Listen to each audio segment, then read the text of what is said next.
Horas, selamat pagi Ibu, Bapak, Saudara-saudara sekalian yang terkasih di dalam Yesus Kristus. Kabar baik bagi kita, firman Tuhan, renungan harian yang kiranya akan memberi kekuatan, semangat bagi kita di dalam menjalani hari-hari kita, menjalani aktivitas kita di dalam hari ini. Firman Tuhan yang tertulis di dalam kitab Injil Matius pasal 5 ayat 19. Karena itu siapa yang meniadakan salah satu perintah hukum Taurat sekalipun yang paling kecil dan mengajarkannya demikian kepada orang lain, ia akan diberi tempat yang paling rendah di dalam kerajaan surga. Tetapi siapa yang melakukan dan mengajarkannya, ia akan diberi tempat yang tinggi di dalam kerajaan surga. Saudara-saudara yang terkasih di dalam Yesus Kristus, apakah hukum Taurat masih diperlukan? Apakah hukum Taurat masih relevan buat kita di zaman sekarang? Bukankah hukum Taurat tidak menyelamatkan? Seperti kata Rasul Paulus di Roma 3 ayat 28 bahwa manusia dibenarkan karena iman, bukan karena melakukan hukum Taurat. Jadi jelas kita selamat bukan karena hukum Taurat. Kita selamat karena iman kepada Yesus Kristus. Tetapi di Matius 5 ayat 19, ayat harian pada hari ini, Yesus berkata, siapa yang meniadakan salah satu perintah hukum Taurat sekalipun yang paling kecil dan mengajarkannya demikian kepada orang lain, ia akan menduduki tempat yang paling rendah di dalam kerajaan surga. Saudara, hukum Taurat memang tidak menyelamatkan, tetapi hukum Taurat adalah sesuatu yang baik dan perlu sebagai penuntun kita di dalam bersikap terhadap Tuhan dan terhadap sesama manusia. Hukum Taurat mengatur sikap moral dan etika kita terhadap Allah. Hukum Taurat juga mengatur sikap moral dan etika kita terhadap sesama manusia. Di dalam hidup sebagai makhluk ciptaan Tuhan, sebagai makhluk spiritual sekaligus sebagai makhluk sosial, kita tidak bisa bersikap seenaknya terhadap Tuhan. Kita juga tidak bisa bersikap seenaknya, semaunya terhadap sesama manusia.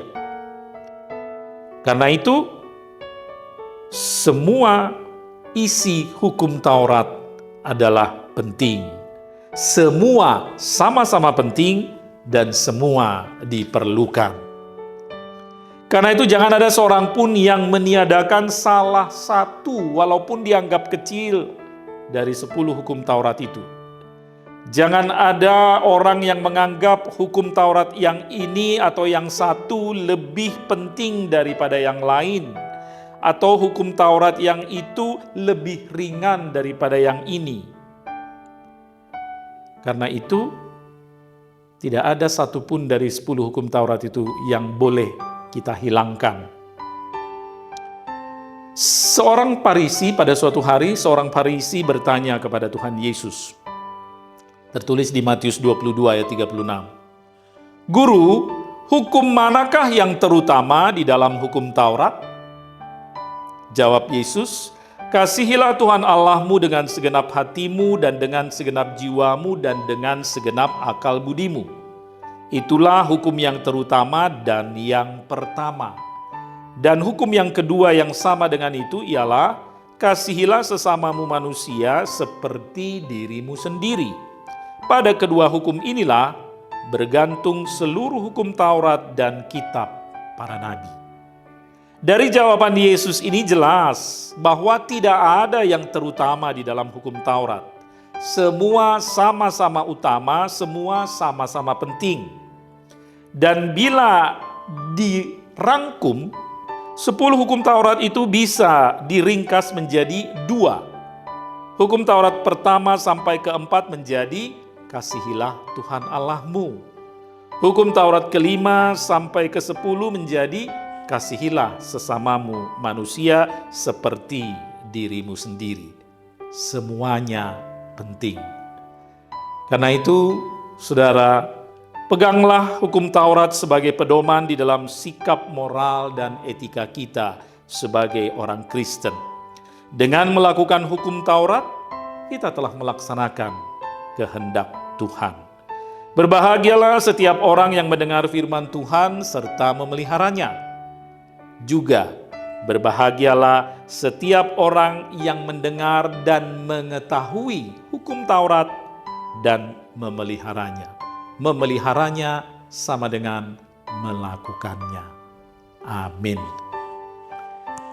Terima kasih Bapa di surga untuk firman yang boleh kami dengar pada pagi hari ini. Lekatkan firman-Mu di hati kami. Ya Roh Kudus, tolong kami, mampukan kami, agar kami tidak hanya mendengarkan firman-Mu, tapi jadikan dan mampukan kami untuk melakukan, menghayati, mewujud nyatakan firman-Mu di dalam kehidupan kami setiap hari. Melalui firman-Mu pagi hari ini, Tuhan mengingatkan kami akan pentingnya 10 hukum Taurat. Bapa dalam surga, hukum Taurat tidak menyelamatkan kami, tetapi hukum Taurat menuntun kami di dalam bersikap sebagai umat Tuhan, sebagai makhluk sosial, sebagai makhluk yang Tuhan ciptakan. Menuntun kami di dalam bersikap di hadapan Tuhan juga terhadap sesama manusia. Bapa dalam surga, sertai kami sepanjang hari ini di dalam setiap aktivitas kami, berkati kami, seluruh anggota jemaat-Mu di HKBP Duren Sawit, mulai dari bayi, anak-anak, remaja, pemuda-pemudi, orang dewasa, orang tua, sampai yang lanjut usia. Yang sakit kiranya Tuhan lawat, beri kesembuhan, kesehatan bagi mereka. Yang berduka kiranya Tuhan beri penghiburan. Yang lemah kiranya Tuhan beri kekuatan. Berkati kami para hamba-Mu, pendeta, sintua, calon sintua, juga seluruh anggota jemaat-Mu yang senantiasa berkenan memberi waktu, tenaga, dan talenta mereka melayani Tuhan. Kiranya melalui pelayanan kami menjadi berkat bagi jemaat-Mu dan menjadi kemuliaan hanya bagi nama Tuhan. Terima kasih Bapa, terpujilah nama-Mu. Dalam nama Yesus Kristus kami berdoa dan bersyukur. Anugerah dari Tuhan kita Yesus Kristus, kasih setialah Bapa dan persekutuan Roh Kudus menyertai saudara sekalian. Amin.